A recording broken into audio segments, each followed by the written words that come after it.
Salut à toutes et à tous, bienvenue dans ce mercredi C'est Foot spécial, à un peu plus de 3 semaines maintenant de la reprise du championnat. Ce sera le dimanche 7 août face à Reims au Vélodrome et un mois après l'ouverture du marché des transferts estivales. On va parler mercato de l'OM. Justement, on va répondre à quelques questions. Pourquoi Sampaoli a décidé de quitter le navire? Que vaut Igor Tudor, son successeur sur le banc?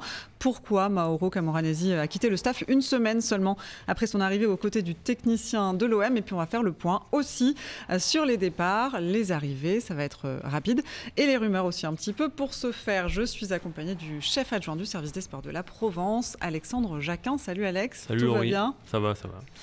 Première question, Alex, rentrons dans le vif du sujet. Est-ce qu'on doit s'inquiéter? Ça bouge pas mal dans les autres clubs de Ligue 1. À l'OM, le moins que l'on puisse dire est qu'on prend son temps. Oui, alors c'est vrai que si on se repasse sur la folle soirée d'OM Strasbourg, on se disait bon, ça va être beau cet été, il va y avoir des mouvements, l'OM va se renforcer. Et un mois et demi après, force est de constater qu'il y a une seule arrivée, celle de Isaac Touré, jeune défenseur du Havre. Il y a Samuel Gigot, mais c'était prévu. Et il y a surtout un changement d'entraîneur que quelques-uns craignaient. Mais beaucoup se disaient c'est un coup de pression de Sampaoli, il veut absolument juste renforcer l'effectif, il dit que l'OM doit être compétitif. En conférence de presse en fin de saison dernière, il avait laissé 2-3 petits indices comme ça, mais on se disait c'était juste un coup de pression pour que ses dirigeants lui renforcent un peu l'équipe, parce qu'il savait lui qu'avec cette équipe-là, qui n'avait pas pu éliminer Feyenoord en Ligue Europa Conférence, il n'allait pas pouvoir rivaliser en Ligue des Champions. Or, coup de massue, il rentre au Brésil. Il fait ses vacances au Brésil et il décide là-bas qu'il ne reviendra pas. Pablo Longoria, Javier Ribalta vont le voir, ils discutent et ils se mettent d'accord. Et une semaine après, il revient à Marseille et on annonce son départ. C'est pas... Alors, à l'OM, on insiste sur le fait qu'il est parti en gentleman, que c'est mieux qu'il parte maintenant que comme Bielsa ou comme Villas-Boas à l'époque. Il a pas pris une Bielsa. Non, mais c'est vrai. Mais voilà, il n'a pas eu les garanties espérées, voilà. Du coup il a décidé de... C'est vrai, c'est vrai que c'est mieux qu'il parte maintenant plutôt oui. que de se taper une crise dont il serait le principal responsable parce qu'il n'aurait pas réussi à faire bien jouer l'OM en septembre ou en octobre. Le problème, c'est que maintenant, on se pose la question, où va l'OM ? Parce que si même Sampaoli, qui est à la base du projet de reconstruction avec ce truc-là de on va faire jouer l'équipe comme les Marseillais le veulent depuis 1 an et demi, on a eu ce discours-là pendant des mois. En conférence de presse après-match, tout le temps l'a dit, Sampaoli disait on fait progresser l'équipe, l'important c'est qu'elle progresse. Aujourd'hui, le nouvel entraîneur, il arrive, il n'a pas du tout le même profil que Sampaoli, on pourra nous dire ce qu'on veut, c'est pas du tout le même registre. Avec une équipe dont on sait que finalement elle ne sera pas renforcée et qu'elle sera peut-être, sur le papier, je dis bien parce qu'il peut y avoir des surprises, mais qu'elle sera peut-être un peu plus faible que celle de l'an dernier, parce que l'OM a perdu Camara, a perdu Saliba, qui ne reviendra pas. Une équipe plus faible et la Ligue des Champions. Et la Ligue des Champions, et a perdu Mandanda. Et ces joueurs-là, même si on va pouvoir dire Mandanda était âgé, il fallait partir, Camara, il fallait tourner la page, il faut les remplacer. C'est quand même une colonne vertébrale, c'est compliqué. Donc, est-ce qu'on doit s'inquiéter aujourd'hui? On va pas faire de procès d'intention à Igor Tudor. Il arrive, quand Pape Diouf va chercher Eric Guéretz, tout le monde se dit waouh, mais Guéretz, quand même, c'est un peu risqué. Est-ce que c'est un profil pour l'OM? C'était un coup de maître. On va laisser sa chance à Tudor, on va se dire que c'est le choix de Pablo Longoria. Si dans 3 mois il s'avère que c'était un mauvais choix, Pablo Longoria devra prendre ses responsabilités et l'assumer. Est-ce qu'on doit justement s'inquiéter du temps que ça prend? Alors on approche de la reprise du championnat, il y a la Ligue des Champions aussi qui se profile, c'est long, effectivement l'équipe, il va y avoir des départs encore. C'est long et c'est surtout que l'effectif de la saison passée avait été construit pour Sampaoli, avec beaucoup de milieux de terrain, avec des latéraux qui n'existent plus. Aujourd'hui les spécificités du schéma de Tudor, ce sont justement des latéraux qui prennent le couloir, qui montent, qui descendent, qui centrent. Or l'OM a Lirola d'un côté, mais Lirola a fait une saison catastrophique et on n'est pas certain qu'il puisse redresser la barre à l'OM. Donc il faudra forcément un nouveau latéral droit pour concurrencer Lirola, voire 2 s'il venait à s'en aller, ce qui n'est pas exclu. Et de l'autre côté, on a Kolasinac qui physiquement est à la ramasse sur les 6 mois qu'il a montré et ne peut pas jouer même, enfin pourra peut-être, mais ça va être compliqué à ce poste-là. Et il y a Jordan Amavi qui est revanchard, qui revient de Nice, mais dont on sait que l'OM ne voulait plus il y a moins d'un an. Donc il faudra recruter au moins un joueur de ce côté-là aussi. Et ça, ce sont les 2 postes principaux du schéma de Tudor. On ne pourra plus faire jouer Rongier dans ce rôle-là. Donc c'est un peu compliqué à ce niveau-là, quoi. Je parlais d'inquiétude tout à l'heure, Alex, alors qu'on voit les images de la présentation du nouvel entraîneur de l'OM, Igor Tudor, au stade Vélodrome. Inquiétude aussi peut-être, est-ce qu'il n'y a pas un climat un petit peu délétère, délétère j'exagère un petit peu, mais un climat un petit peu tendu à l'OM. Il y a eu le départ de Sampaoli dont tu parlais, surprise, même si on savait que c'était quand même un peu fragile. Le départ de Mauro Camoranesi, est-ce que c'est pas un peu tendu en ce moment ? Alors, tendu non, parce que non, tendu non, on n'est pas dans une crise, pas du tout. Mais il y a des petites interrogations quand même en interne, je veux dire, il y a eu un remplacement, bon, ça n'a rien à voir avec le sportif, mais la directrice générale marketing qui est arrivée il y a un an, Nathalie Ninon Zimmermann, est déjà partie. Elle a été remplacée par un nouveau directeur général adjoint en charge des finances, Stéphane Tessier, qui est un ancien de Saint-Etienne, un ancien qui a été aussi agent. Il y a eu beaucoup de remaniements dans l'organigramme de l'OM ces 2 derniers mois. On ne sait pas vraiment pourquoi, d'autant qu'on nous vendait la nouvelle organisation hyper professionnelle il y a un an. Quand Jacques-Henri Hérault est parti, finalement au bout d'un an on change tout. Pareil à la formation. Et là c'est vrai qu'on nomme un entraîneur, Igor Tudor, il vient avec son staff, enfin avec un staff. Dans ce staff on nous dit qu'il y a Camoranesi. Alors Camoranesi ça parle évidemment beaucoup pour... C'était un ancien super joueur, c'était pas un grand entraîneur, c'est pas un grand entraîneur en chef, il était dans des clubs de seconde zone, mais il vient quand même, mais c'est un nom, voilà, c'est un nom, donc comme c'est un nom, on en parle. C'est un nom, il vient le lundi dernier, donc c'est lundi dernier, conférence de presse d'Igor Tudor de présentation, il explique il répond à une question, Camoranesi sera son bras droit, et une semaine plus tard, Camoranesi se pointe à la commanderie, il rend la voiture du club, il repart avec sa voiture et le lendemain on apprend que finalement il est reparti en Italie et il n'est plus là. Et le club justifie son départ en disant qu'il était là temporairement. Voilà, l'OM justifie maintenant son départ en nous disant qu'il était là temporairement, juste en attendant que Igor Tudor reprenne son nouvel adjoint qui est arrivé hier, un Croate. Ok. Enfin, cette version, on peut la croire, attention, hein, on peut la croire.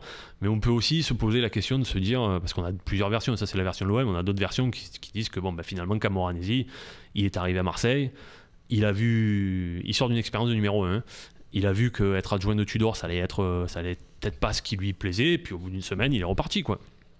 C'est pas grave. Franchement, l'OM dit c'est un non-sujet, c'est vrai que c'est pas grave. Il y en a eu d'autres, mais ça dénote pas une ambiance exceptionnelle. On a l'impression que c'est pas l'idéal pour démarrer une saison, d'autant qu'il n'y a pas eu de recrues, que là on change d'adjoint au bout d'une semaine. Enfin, quand on est joueur, on doit se poser la question de se dire qu'est-ce que c'est ça. J'étais bien avec Sampaoli, enfin tout le monde a remercié Sampaoli il y a combien, il y a plus d'un mois et demi et tout. C'était Sampaoli, c'était un demi-dieu pour les joueurs. Aujourd'hui il est plus là, certains joueurs se sont révélés à des postes différents grâce à Sampaoli, et aujourd'hui ces joueurs-là se demandent qu'est-ce qu'il va d'eux, notamment ceux que lui-même a fait venir, comme Gerson, comme Luan Pérez, ceux qu'il a transformés comme Rongier, ceux qu'il a révélés, Guendouzi a beaucoup travaillé, a fait une énorme saison, mais il le doit aussi à sa relation avec Sampaoli, donc on verra ce que ça va donner par la suite. Payet également, Payet avait une très très bonne relation avec Sampaoli, et on sait que lorsque Payet va, tout va, lorsque Payet ne va pas, ça commence à aller mal. Donc encore une fois, on va pas faire un procès d'intention, peut-être que c'est juste des petits ajustements estivaux, que dans 2 mois tout ira bien, mais ça respire pas la sérénité, voilà. Ça flotte un petit peu. Il y a eu un départ, forcément, celui de Steve Mandanda, gros coup du Stade Rennais, coup de massue un petit peu chez les supporters de l'OM. Gros coup du Stade Rennais, oui, parce qu'il récupère quand même un gardien international, champion du monde, gratuitement, qui signe 2 ans, qui est quand même à un niveau, c'est évidemment peut-être plus le meilleur, ce n'est plus le meilleur gardien de Ligue 1 comme il a pu l'être par le passé, mais ça reste quand même un des bons gardiens de Ligue 1. Gros coup de massue chez les supporters. Ça se débat parce qu'il y en a beaucoup qui voulaient tourner la page aussi et qui se disaient qu'il était temps quand même de passer à autre chose. Il est logique pour toi ce départ ? Non. Mais par contre, ce que je sais, c'est que les dirigeants de l'OM, quoi qu'il arrive, voulaient faire partir Mandanda. Il vaut mieux que ça se termine comme ça plutôt que ça se termine façon Alvaro. Ce qui aurait pu être le cas parce que l'OM voulait économiser son salaire. Donc c'est bien, il s'en va, il va dans un club français. Ce qui est dommage, c'est qu'encore une fois, l'OM renforce la concurrence gratuitement. parce que l'OM ne touche pas un euro, puis l'OM c'est une résiliation de contrat, hein, c'est pas non plus voilà, donc l'OM ne va rien toucher sur ce transfert, va jouer contre Rennes. Lui il part pour jouer, mais lui avec le respect que les Marseillais, les supporters de l'OM lui doivent, tant mieux pour lui. C'est évidemment pas le communiqué de 3 lignes sur le club qui est paru sur le site officiel du club c'est vrai qu'on s'attendait à plus. On s'attendait à plus. Après, ça aussi, on va nous dire que c'est un détail, mais c'était un peu bas. Oui. Donc c'était Mandanda qui partait comme si c'était Radonjic, quoi. Ouais. Mais aujourd'hui, l'OM n'a plus qu'un seul gardien. Il n'a plus que Paul Lopez. Donc on attend de voir. Normalement, de ce qu'on sait, il était dit que l'OM recruterait un autre gardien pour remettre en concurrence Paul Lopez. Mais est-ce que ce sera le cas? Parce qu'il n'y a pas d'argent. Est-ce que ce sera vraiment le cas? Si ce n'est pas le cas, tout ce qu'on nous a dit l'année dernière sur le fait qu'il faut 2 gardiens, que c'est le football moderne, ceci, cela, c'était pas vrai. C'était fait pour faire partir Mandanda. Il y a eu des arrivées, donc. Tu l'as dit il y a quelques minutes. Samuel Gigot, donc signé en janvier, et l'arrivée aussi d'Isaac Touré, le grand défenseur en provenance du Havre. Quels autres joueurs sont attendus alors? Alors, l'une des priorités, c'est le latéral gauche, comme on disait. Donc, il y a Nuno Tavares en prêt d'Arsenal, oui, qui intéresse vraiment l'OM.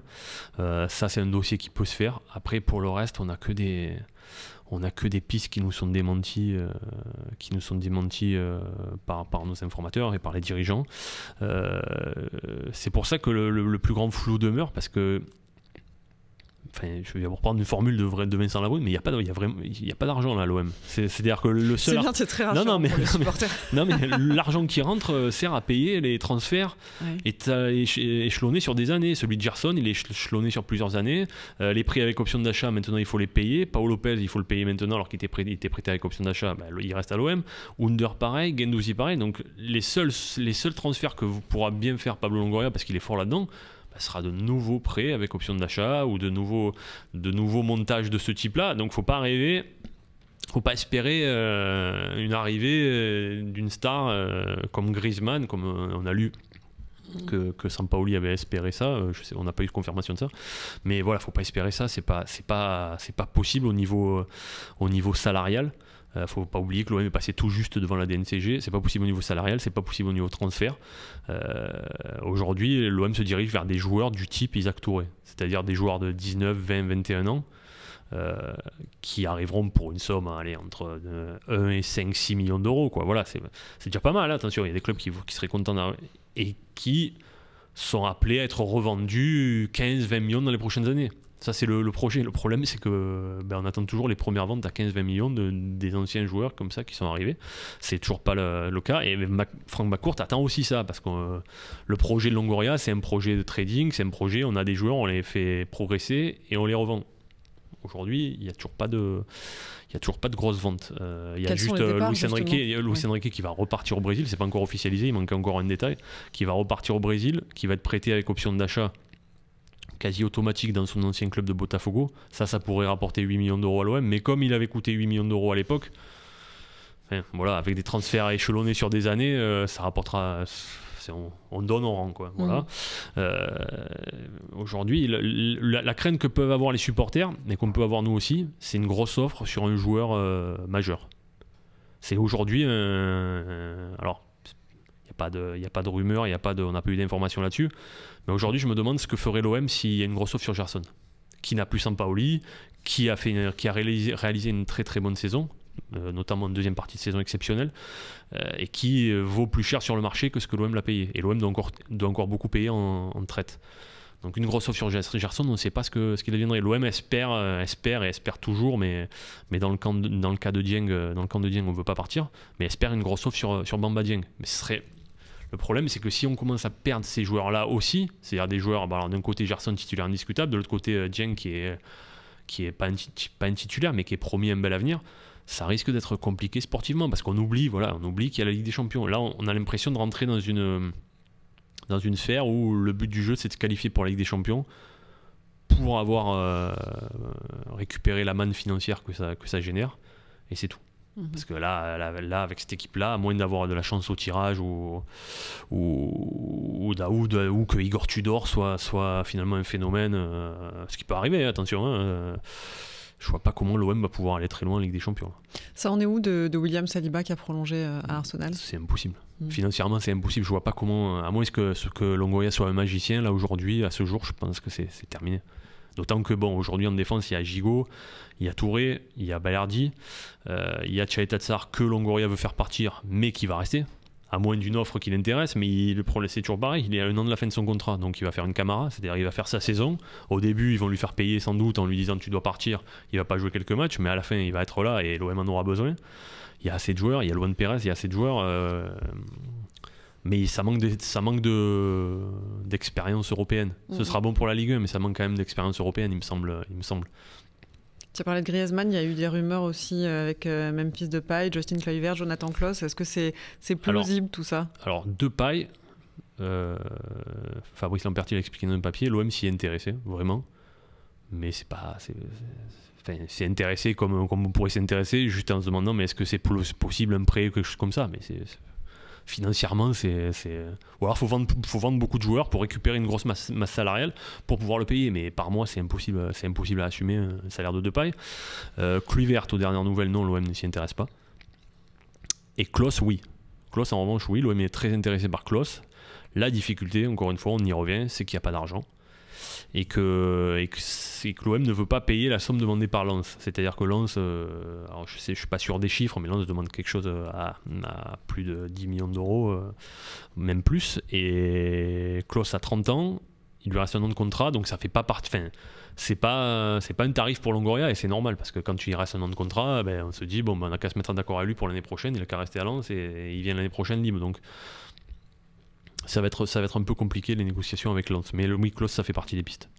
Est-ce qu'il y a des rumeurs un peu folles aussi dont tu voudrais nous parler ou ça aurait été bien, Sinistera, ça aurait été bien, parce que franchement avec Feyenoord, mais il a signé à Leeds.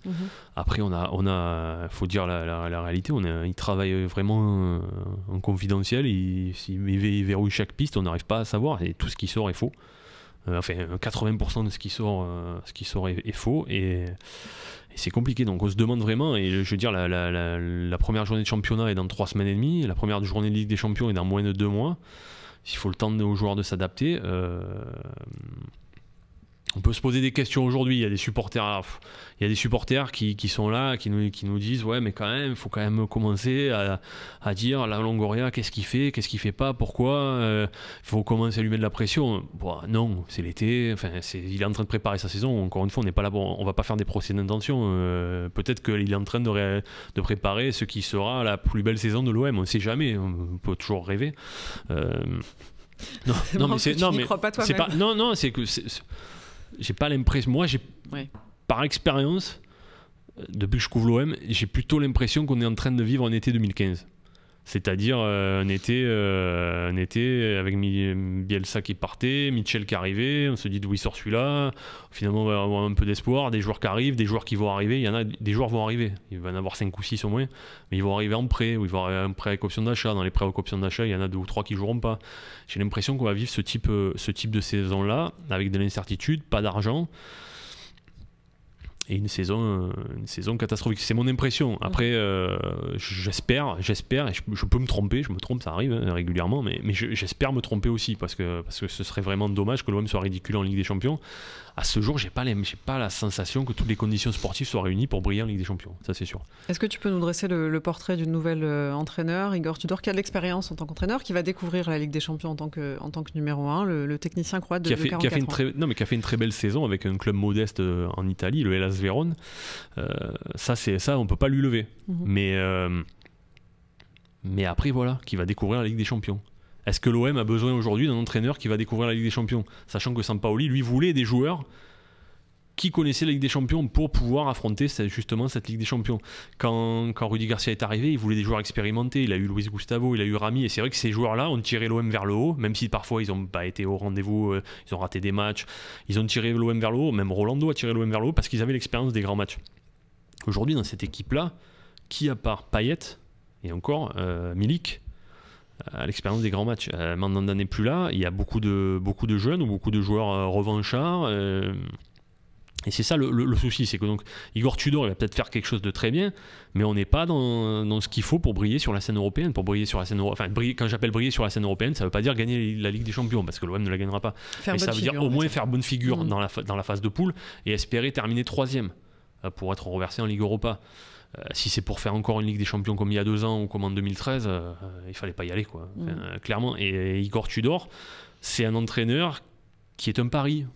Comme c'est en fait, on se disait que voilà, Sampaoli n'était pas un pari. Sampaoli, il avait quand même de solides références, même si c'était pas en Europe, c'est à part à Séville, mais il avait de solides références. Igor Tudor, c'est un jeune entraîneur qui peut se révéler et qui peut s'avérer être un excellent entraîneur, mais c'est un pari. Et faire un pari avec un coach qui parle pas portugais, qui parle pas espagnol, quand la saison précédente on a pris des Brésiliens, des Espagnols, qui a pas l'air de trop parler anglais, donc qui va vite apprendre le français, mais voilà, les conditions de la préparation pour moi elles sont pas excellentes. Il faudrait un bon alignement des planètes pour que ça se passe bien. Voilà, c'est un coach qui a étonné par ses méthodes en Italie, qui joue l'offensive, qui a beaucoup de pressing. Ça peut plaire aux supporters. Et si vraiment ça se passe comme ça plaira aux supporters. Il a dit qu'il veut que les gens ne s'ennuient pas en venant au stade. Oui, mais c'est toujours pareil.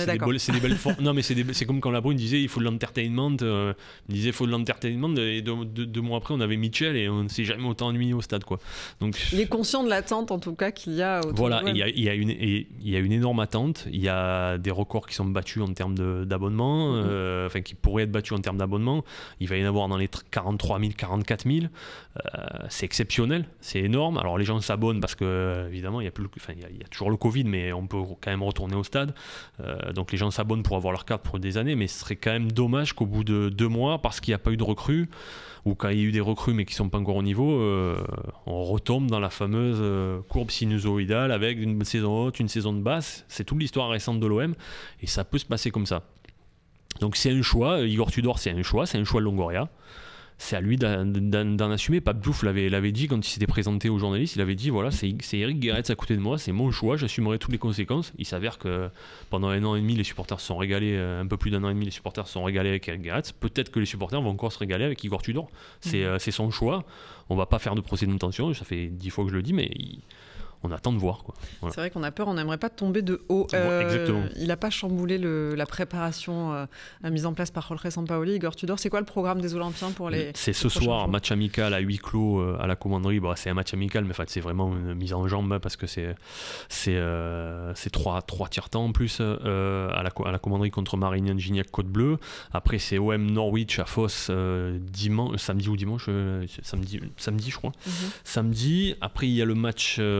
après il y a le stage en Angleterre avec un match contre Middlesbrough le vendredi 22, puis un match contre le Betis à Chesterfield en Angleterre aussi le 27, et puis il y a ce match contre Milan AC qui sera le vrai premier rendez-vous entre les supporters et Tudor et le nouvel OM le 31, dimanche 31 18h, qui devrait faire une belle affluence. Ça c'est vrai que c'est une belle affiche, c'est bien, quoi. Donc on verra ce qu'il en est à ce moment-là. Après l'OM peut perdre ses 5 matchs amicaux. Villas-Boas, quand il est arrivé, c'était une catastrophe en termes de match amical, et 8 mois plus tard, l'OM retrouve la Ligue des Champions. Bon, avec le Covid, la saison a arrêtée en mars, mais donc faut pas, les matchs amicaux, c'est vraiment... faut pas regarder le résultat, faut pas regarder la manière, faut juste regarder qui joue pas, comment ils sont physiquement, parce que franchement les matchs amicaux, faut jamais tirer d'enseignement de matchs amicaux. Milik forfait pour ce soir, hein, tu confirmes? Oui, il est pas encore, mais c'est pas très grave en fait, il est pas encore apte physiquement à jouer comme de la Fuente. Sinon tous les autres sont là, à l'exception de Strootman que l'OM ne veut plus, et à qui on a dit d'aller chercher un club, mais comme chaque année, quoi, en fait.